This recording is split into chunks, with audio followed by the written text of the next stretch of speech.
Hello there, folks. Yeah, I haven't made a car video in a very long time, but today we're once again going to talk about here my old Mercedes E-Class.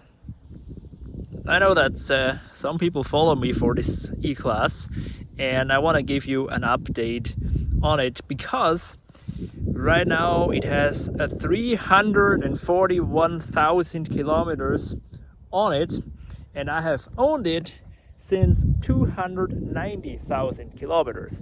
So as you see, I've driven it a lot in a very short time, and to put it short, I love it.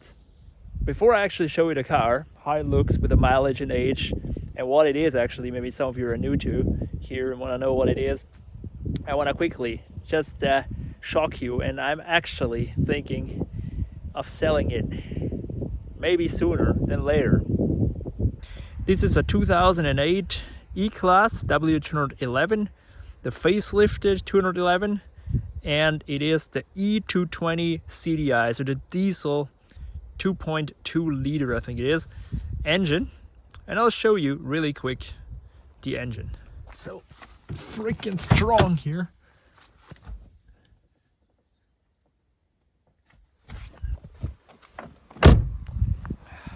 I love how the door closes on these. Et voila, here is the engine.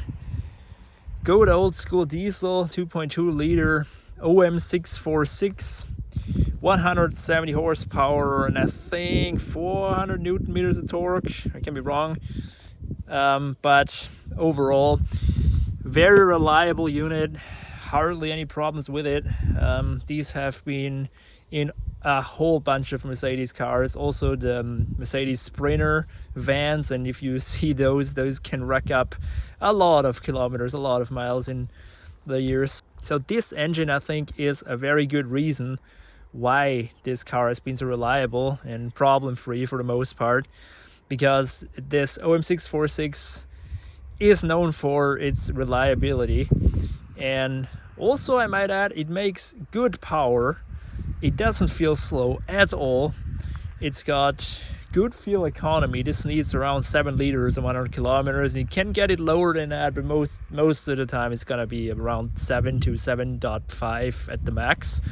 But it never really goes above 8. Like, I've never had that happen ever. You can drive it as fast as you want. It will never go above 8 liters and 100 kilometers. So that's just a characteristic diesel thing. And when you think about like all those modern diesels with all their emission, AdBlue, complicated mess, they hardly need any less fuel, like maybe a liter less. Is it worth all its trouble? Well, you be the judge. So yes, here I think this is the high pressure fuel pump. This engine, the time that I had it, had sometimes problems with leaks. One was really bad. It was like some here somewhere, and they sealed that up, and since then it's been good. But I think this high pressure fuel pump here is also starting to leak a little bit, but it's not a problem at all yet, so I'm just gonna leave it alone. No problem for the inspection or anything. Also no oil consumption, no problem with a dodgy timing chain. Again, it's not known for this, so it's a very healthy engine after all these years in mileage. I think there is no problem with DPF or EGR, no problem with the turbo, no problem with injectors. So all the regular diesel shenanigans that sometimes can be problematic are not the case on that one, thankfully. Now, I always service my cars regularly, and yeah, I've serviced this in its intervals as it's intended to be done, and I think also the previous owners, they did it, and so yeah, it shows that if you take care of your car, it's usually gonna take care of you. So the engine, no problems whatsoever. Here, this is I don't know if that radio has ever been replaced, but yeah, it looks still okay. Funky horn here in the Mercedes always. So yeah, alternator doesn't make any problems.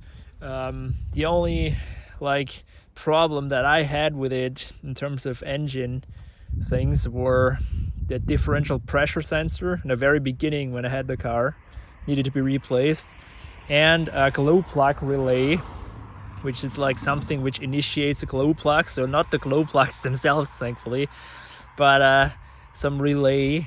So that got replaced. It had a hard time starting when it was cold, and when that relay was replaced, it was fine.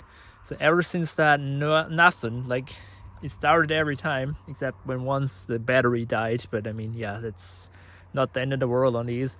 So the next thing I'm gonna talk about is here the transmission. This has a 5-speed automatic. It's a really old school automatic transmission, not the fastest, certainly not the fastest anymore after all these miles, and it wasn't completely problem free. Again, when I bought the car, I had some work done to it. So I had a solenoid replaced inside the transmission, which makes some clutch mechanism shift or engage or whatever. It's a well-known issue on aging 5-speeds from that era from Mercedes, and they replaced it, and that fixed some chatter issues that I had. And ever since that, no problem. And that was, I think, 40,000 kilometers, over 40,000 kilometers ago. So I think it did fix it eventually. Well, maybe it will come back now after all these miles. I don't know, but overall, drivetrain's been pretty good. So yeah, this old 5-speed, it shifts all the gears. The torque converter doesn't seem to have any issues as well. It does kick down, it does shift, it doesn't make some weird vibrating noises. There's no indication right now for me to think that it's gonna fail anytime soon. However, I have to say that of course it doesn't feel 100,000% smooth anymore. I mean, it's done 341k. This is the original transmission, and while it has been serviced in the past, and I serviced it as well during my ownership, there's only so much you can do. I think after all this mileage, some clutch stuff is gonna be worn out. Something's just gonna be worn out. But I just decided to not really care because it shifts all the gears, and sometimes when it's cold started, you can feel that it's a bit more rough, but once it keeps going and warms up, it's much better. So transmission is good, I would say, for the mileage. I also have to say that after all these years and after all this mileage, everything still works on this car. Every feature it has still works. There are no dodgy electronics. There are no things which are supposed to work which don't. And I think it has a lot to do with this being the facelifted model, because the pre-facelift cars, they were suffering a bit from electrical problems. But I also think that the features, or the lack of features that this spec has, is a good reason why it is so good still, why it has been so problem-free, because there's just not so much to go wrong. This does not have air suspension, so no compressor can fail, no airbags can fail, which they will fail. It's just gonna happen, on this air suspension. Then you also don't have any kind of fancy features. So look at Maserati there. Cool, huh? Oh yeah, that's some good sound. Oh yeah, listen to it. Beautiful. So where was I? So it doesn't have any of these fancy features which usually Mercedes is known for, and I think that's why also sometimes those old Mercedes and just overall old luxury cars get this bad reputation for being unreliable because of all the electronics, And this one, let me tell you what it has. It has automatic transmission, if that's a feature. I don't know. In Europe it was at this time. In America you always have. I mean, these could be had as a manual as well, so yeah, I guess it's a feature. Then you have cruise control, you have automatic headlights and automatic wipers, and you have, I think, some seat structure is like partially electrically adjustable, as you see here.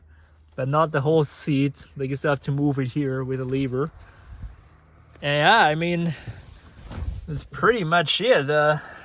It's an Android radio I put in to just get more features, but that's it. I mean, it doesn't have anything else. You can't even fold in the mirrors. There's no sunroof. It's just, there's nothing really. As you see, it's pretty bare bones. I mean, it has automatic climate control. Look at that, automatic climate control. That's a pretty good deal. And yes, the AC still works, which I know is not taken to be, you know, for granted. It's sometimes just with old cars that people never fix their AC, and yeah, I'm glad it works because I need it. God damn, it's so hot now. I really need it. But yeah, I mean, just look for yourself. There is nothing. So yeah, you have those funky like headrests which you can fold down here, like here. You fold down. That's it. That's electric. But I mean, that's it. And so I think if you're looking for an old car like that, maybe get one with a lower spec, as stupid as that sounds, but just the more stuff you have, the more can fail. Here, I mean, the only thing that could fail would be cruise control, which is really not known to be that's doing that, which would suck because I love cruise control, right? But that, I mean, that's it. I mean, what else can there fail? And I think this is also a reason why it's been so good. It's in really good condition, I think, for the most part, for the mileage, for the age. It's pretty decent. However, it's not without its problems, all right? The biggest issue I have with it is here, the trunk panel is full of water. So what happens is, I told you a couple of times, some viewers might know it still, there is a seal which goes bad behind here, and when it rains or when you wash the car, water collects in here, between here, the tailgate and this plastic piece. And what sucks is that it would start to leak in the trunk and flood the trunk, and it would get moldy, and it was a horrible disaster. So we glued this here, but unfortunately the water still got in. Tried to seal it here, and now it just stays in here, and every time you open it up it kind of leaks out from here. I just stopped caring at this point. I really don't care anymore about this. I got used to it, and at least it doesn't leak in the trunk anymore. So to me, this is done. I don't really care. But yeah, it's a flaw in my particular car, and a flaw in a lot of Mercedes 211s when they age. The seals go bad, they dry up, they perish, and so water gets in. Thankfully, it's the only seal that's bad on mine. As you see, body-wise, it's in really good condition. I mean, there's some scratches here where some guy bumped into it, and here like some, yeah, just from use, just regular use, but overall looks pretty good. However, we have some slight rust forming here on the door, like here. See here, no, well here, yeah, it's just, I mean, it's to be expected. It's a daily driver. It's driven in salty roads, salty conditions in the winter. What can you do? But overall, it's pretty decent. Also on the underside of, like, for the mileage, it looks pretty good. However, they had to weld like the exhaust mounting. Let's see if I can catch it on camera here. See that here? They welded that, I think, 2 times now, so that this doesn't hang down or like fall down. I don't know, but the exhaust itself still looks good, and most of the suspension components are also still good, so there's no immediate need to replace anything. But guys, now comes the thing I'm really not happy to tell you, but I'm actually thinking of selling it. You might say, Manfred, what are you talking about? You talk so positively. You love the car, you love how it looks, you love how it drives. It's been reliable. It's not the end of the world to work on. It's not so expensive to fix. Yes, but guys, it's still an old car. It's getting on there in age and miles. 341k is nothing to be sniffed at. And while it looks good from the outside and in its current condition, if I were to keep it for a long time, or still if I wanted to keep it for a long term, I'd have to address some things. Wear items, wearable things, which unfortunately, well, it's the same on any car, but stuff also piles up. And if you don't want to spend a lot of money then, so what am I talking about? What does this thing need if I were to keep it for, let's say, another 10 years? What would I do? Well, I'd have to replace the tires eventually. These are Vredestein Quadtrac Pro all-season tires. I'm very happy with these tires. I've had them now for so long. They have 41k of mileage on them, or even more, maybe even 42,000 kilometers. And I'd say they're like 80% worn now, as you see here. I don't know if you can spot an indicator. So no need to immediately replace them. They're also not old tires. This one has a little bit of a chip here, but it's not dangerous or anything. I can recommend you these tires. These are really decent tires. But yeah, on all four wheels, the tires, they need replacing eventually.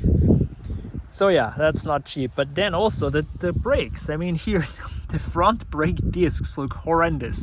These would so be necessary to replace. Like, they're rusty, they're worn down, and well, I had the brake pads replaced once. The rotors, they need replacing. So that's also something. The rear looks better. No need to replace them yet, but long term, yes, they need replacing too. Same with the pads. And so that's also something. Then the transmission, you'd probably have to service it again. So if you add that up, then the odd suspension components, I mean, who knows if all the shocks are gonna work the next years, if all the, like, the little things like control arms and all this stuff piles up and it piles up. And in the end, it's not a fancy car. It's not a car that's rare. It's got any kind of value. I mean, this is worth like $5,000 currently maximum, like at the peak, probably less than that. And so when you really think about it, yes, I love it. It drives good. It still works very reliable, but how long? Like like at any point, something could creep up. The alternator might go. Some injector might be dodgy. Then all four injectors need to be replaced. Maybe the glow plugs start acting up. Maybe the turbo. Probably not, but that can also happen. Maybe the transmission says, okay, bye. And it maybe starts slipping gears or whatever. Maybe the torque converter. Oh my God, couldn't I go on and on? And well, that might not be. This thing might still drive 100,000 kilometers without any kind of big problems. Or I can just turn a right here. It's gonna pop me a check engine light and the turbo might be bad. I don't know, man. Again, it doesn't have to be. It probably doesn't. And so this is this dilemma. It's just the financials, really. If it makes any sense to do this. Because if it fails, if like a vital component fails, torque converter, the whole transmission, some injector, this is all very expensive to fix. So probably not gonna fix it for the next owner, right? And so the car immediately gets like devalued a lot. So in this current state where it drives, it has fresh road inspection, it has decent-ish tires, it has brakes which brake, it's worth way more than when something catastrophic creeps up and I'm not gonna fix it. You know what I'm thinking? So it's a tough little decision, because on the one hand, it's been so good to me. I've made good memories with it. I like driving it. I like how it looks. I like everything about it pretty much, other than maybe you could need more cup holders, right? But yeah, is it really worth it to hammer the miles on it, and then one day it's gonna happen, something's gonna happen, and I would be just better off getting a newer car and maybe have another car that I can enjoy, that I always wanted to buy or whatever. Yeah, it's why am I even here? This is an abandoned train station, by the way. Look at that. And there's some wood here. Is this a private house now? Shit. That could really be that this is not a private home. I mean, I don't see a doorbell or a name. Anyway, so what my plan long term is I'm gonna sell it. I mean, it's as sad as it is. I'm gonna sell it. And also currently I own 2 cars, which is stupid. I own a Toyota Hilux pickup truck, which I wanted to sell for the longest of times. Didn't get around to it for another couple of reasons. But yeah, so my plan is just to sell both cars so that I don't have to maintain 2 cars, because there's really no need for 2 cars in my life. I just always had them because, well, I wanted. It's really the only reason. And they're both anyway kind of daily driver cars. I mean, this is daily driver as it gets, but also the Hilux, it's also kind of a daily driver. And so, well, I can do more with the Hilux, and it's better and all that, more reliable. It's still like an unnecessary big car with its own compromises, and so I'm thinking of selling that as well. Also because it's still worth a lot of money, right? Man, when I look at it, it looks at me with its pretty eyes. It's like, oh, what are you talking about? I was so good to you, and now you're leaving me. No, not yet, man. Just chill out. It's not gonna go for the foreseeable future, but in the long run, yeah, probably is gonna go. So I want to quickly show you the interior, because you might be interested here. This is how the interior looks after all the years and miles. I think it looks very, very good. Yes, there's some wear on the steering wheel. There's some wear on the shifter. Here is some crack on the wood here, which something fell on it, I think. But that's pretty much it. I mean, if you look at the seats here, the bolsters, they look, I don't want to say immaculate, but for the mileage and age, yeah, I think they look really, really good. And, you know, I like this interior. I like how it looks. I like how it smells and feels. And it just, a lot of times, especially the youngsters, they're like, oh, this looks so old and outdated. I mean, I like the car, but that looks so outdated. Do they never assume that maybe I just want exactly that? Like, I don't care too much for the modern screen-filled cars with all their million edges. No, I don't really get it. Like, it's not for me.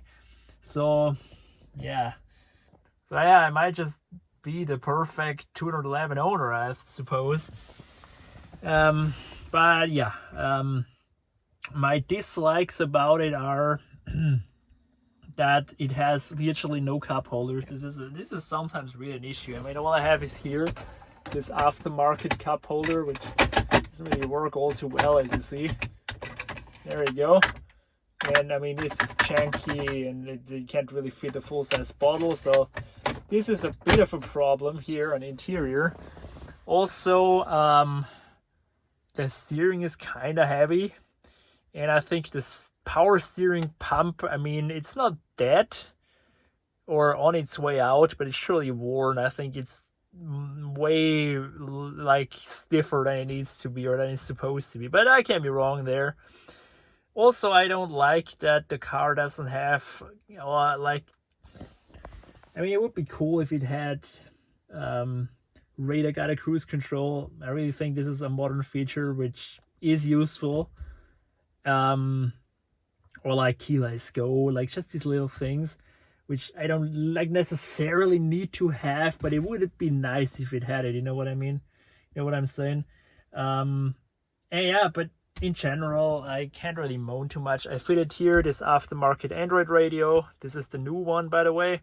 Works so much better than the old one. I should have done that long ago. This, I can totally recommend it. It starts up every time very fast, connects to the phone fast, can do it wirelessly, also works fine with my backup camera. So yeah, this is a good upgrade for any 211. If you want to add features and functionality, get yourself a cheap Android radio. this is, you can't beat that. I don't know why people are so hesitant to do this. Like, they're so afraid and they want to keep everything OEM, but god damn it, it's 2025. I want to have my Bluetooth and my CarPlay and my backup camera. This is not so much to ask for, right? And if it's there, like, take the opportunity, guys. Take it. It's surely not the last time you're gonna see this thing. I might just, you know what, might just actually do the next oil change myself, because why not? It's not so hard to do, and there's really no reason to keep up a service history with like a fancy garage of a car like that, you know what I mean? But you know what, I'd love to wrench a little bit, so that would be a good thing to start. I mean, I'm not gonna tackle brakes or anything, no, but just an oil change, I think is doable. So yeah, this is it, the old girl here, 211. I think still it looks handsome. It looks like a true Mercedes. It has good build quality, and I'm gonna be sad when those things get off the road, because you can already notice it here in Austria. Like, not so many of them are on the road anymore. Usually only driven by elderly gentlemen, or like by some freaks like me who really like him. But for the most part, they've been moved to the Balkans, and here they start to get rare. And like, all the new SUVs are cluttering up and polluting here the streets. Freaking incredible what's come to. Anyway, this is it.